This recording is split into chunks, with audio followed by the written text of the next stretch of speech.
नमस्कार। देश नहीं झुकने देंगे में बहुत बहुत स्वागत आप सभी का। मैं हूं आपके साथ अमन चोपड़ा। बिहार में है, बात यूपी की करेंगे, लेकिन एक बड़ी खबर के साथ शुरुआत कर रहे हैं। 40 मिनट तक बात हुई है प्रधानमंत्री नरेंद्र मोदी और डोनाल्ड ट्रंप के बीच। ये अभी अभी मुझे एक खबर मिल रही है, ये बहुत बड़ी खबर है। प्रधानमंत्री नरेंद्र मोदी और डोनाल्ड ट्रंप के बीच 40 मिनट तक फोन पर बातचीत हुई है। इसलिए महत्वपूर्ण है क्योंकि स्ट्रेट ऑफ हॉर्मुज को लेकर जो लड़ाई चल रही है, वहां पर ब्लॉकेट की बात जो की जा रही है, उसमें भारत के हितों को किस तरह से ध्यान में रखना है और भारत के हित जो है उससे किसी तरह का कोई समझौता ना हो। ये बड़ी खबर आ रही है। प्रधानमंत्री नरेंद्र मोदी और डोनाल्ड ट्रंप के बीच 40 मिनट तक फोन पर बातचीत हुई है। क्या बातचीत हुई है, क्या नहीं हुई, क्या और डिटेल से मेरे सहयोगी शैलेंद्र वांगू इस वक्त फोन लाइन पर मौजूद हैं। शैलेंद्र, 40 मिनट बात हुई है? हाँ बिल्कुल अमन, जो खबर आ रही है कि प्रधानमंत्री मोदी और प्रेसिडेंट डोनाल्ड ट्रंप के बीच में लंबी बातचीत हुई है और ये उस वक्त हुई, आपको याद दिलाते अमन कि इससे पहले मार्च में भी बातचीत हुई थी प्रधानमंत्री मोदी और प्रेसिडेंट ट्रंप के बीच में। उस वक्त जब ये वॉर जारी था, उससे पहले जब भारत और अमेरिका के बीच में जो डील होने वाली थी, ट्रेड डील, उस वक्त भी बात हुई। तो तीसरी बड़ी बातचीत हुई है दोनों राष्ट्राध्यक्षों के बीच में। हालांकि डिटेल्स उसके सामने नहीं आ रही, लेकिन माहौल आपको बता दें, जिस तरह से डोनाल्ड ट्रंप ने स्ट्रेट ऑफ हॉर्मुज के आसपास में ब्लॉकेड लगा दिया है और इंडियन फ्लैग शिप्स भी वहां पर फंसी हुई हैं, तो माना जा रहा है उसको लेकर भी चर्चा हुई हो सकती है। हालांकि डिटेल्स अब तक सामने नहीं आई है। रिपोर्ट अभी फिलहाल ये सामने आ रही है कि करीब 40 मिनट तक लंबी बातचीत हुई है। जाहिर तौर पर भारत ने हमेशा से कहा है कि शांति प्रक्रिया को बरकरार रखना चाहिए और सभी मुद्दों को बातचीत के जरिए हल किया जाना चाहिए।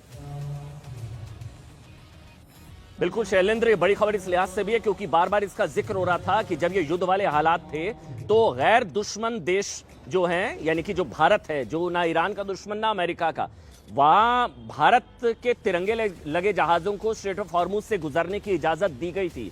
और अब ये खबर आ रही है कि प्रधानमंत्री नरेंद्र मोदी और डोनाल्ड ट्रंप के बीच 40 मिनट तक एक लंबी बातचीत हुई है, जिसका जिक्र शैलेंद्र लगातार बता रहे हैं। क्योंकि ये इसलिए महत्वपूर्ण है क्योंकि हॉर्मुज पर ब्लॉकेड का बार बार जिक्र किया जा रहा था, नाकेबंदी कर दी जाएगी वहां पर, और जो ईरान को टोल देकर जहाज वहां से गुजरेंगे उनको वहां पर रोका जाएगा। और ऐसी स्थिति में भारत और ट्रंप, पाकिस्तान में जिस तरह से बातचीत हुई वो पूरी तरह से बेनतीजा रही, वो बातचीत पूरी तरह से फेल रही। पाकिस्तान में जो बातचीत रही, जिसके बाद ट्रंप की तरफ से ये एक ब्लॉकेट का ऐलान कर दिया गया था कि उस इलाके को ब्लॉक कर दिया जाएगा, स्ट्रेट ऑफ हॉर्मुज को। और उसके बाद बातचीत 21 घंटे लगातार पाकिस्तान में अलग अलग मौकों पर अलग अलग तरीके से बातचीत हुई, लेकिन बातचीत फेल रही थी। और अब ये खबर अभी मिल रही है, डोनाल्ड ट्रंप और प्रधानमंत्री नरेंद्र मोदी के बीच 40 मिनट लंबी बातचीत हुई है। शैलेंद्र लगातार हमारे साथ मौजूद हैं। शैलेंद्र, जरूरी बात है कि भारत के हितों को सर्वोपरि रखते हुए किस तरह से भारत के हितों का ध्यान रखना है, उसका जिक्र जरूर हुआ होगा इस बातचीत में।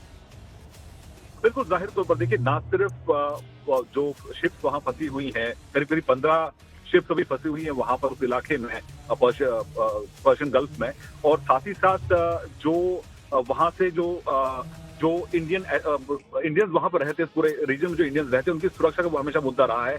आज भी हमने देखा कि विदेश मंत्री जयशंकर ने भी अपने काउंटर पार्ट से बात की है गल्फ कंट्रीज में। तो कहीं ना कहीं भारत ने अपने हितों का हमेशा रक्षा करने के लिए और कदम उठाने के लिए हमेशा इस तरह के कम्युनिकेशन रखे हैं डिप्लोमेसी के जरिए। तो ऐसे में कहीं ना कहीं भारत ने यह भी साफ कर दिया है कि जो प्रक्रिया है, जो शांति प्रक्रिया है, चाहे वो रूस यूक्रेन का हो या ईरान अमेरिका का हो, तो ऐसे में जो डिप्लोमेसी है उसके जरिए ही मसलों को हल किया जाना चाहिए।